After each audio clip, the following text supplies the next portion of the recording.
لا الہ الا اللہ پڑھ لا الہ الا اللہ۔ اور یہ آپ اندازہ کریں کہ پہلے روزہ کتنا مشکل تھا۔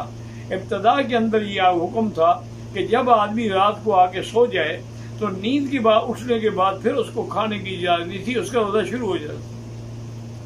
اب صحابہ مزدوری کرنے والے، باغوں میں کام کرنے والے، وہ تراویح پڑھ کے گھر جاتے، نیند آ جاتی۔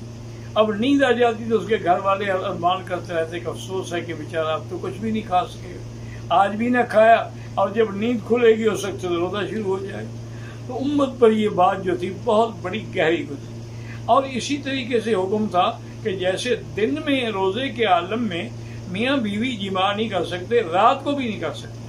تو ایک دن ایک روایت میں ہے کہ حضرت عمر رضی اللہ تعالیٰ عنہ سے غلطی ہوئی، اور ایک روایت میں ہے کہ ایک اور صحابی سے غلطی ہوئی، اور اس نے آ کے حضور سے کہا کہ یا رسول اللہ ہلاک تو میں تو ہلاک ہو گیا کہ میں نے رات روزے کے حالت، اس وقت رات میں بھی منع تھا بیوی کا جماع کرنا، میں نے جماع کر لیا، اب میرے بارے میں کیا حکم ہوگا؟ اس کے بعد پھر اللہ نے رعایت کر دی اپنے بندوں پر کہ حل لکم النساء لیلۃ النساء الرفث فی احل لکم الرفث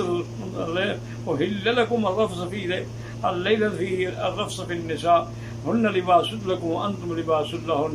اللہ نے فرمایا عورتیں تمہارے لیے حلال ہیں، وہ تمہارا پردہ ہے، تم ان کا پردہ ہو۔ تو اب آدمی رات میں اگر میاں بیوی ملتے ہیں اس سے کوئی حرج نہیں، بلکہ حتیٰ کہ سحری کے وقت میں ملتے ہیں اس میں بھی کوئی منع نہیں۔ حتیٰ کہ علماء نے لکھا ہے کہ اگر سحری کھانے کے بعد مل رہے تھے سحری کے وقت میں، اب اتنا وقت نہیں رہ گیا کہ وہ غسل کر سکیں، فرمایا کہ ٹھیک ہے ہاتھ منہ دھو کھانا کھا لیں، سحری کر دیں، غسل بعد میں کرنا۔ تو اس وقت تک اللہ پاک نے اپنے بندوں پہ رحمت فرما دی اور اجازت دے دی۔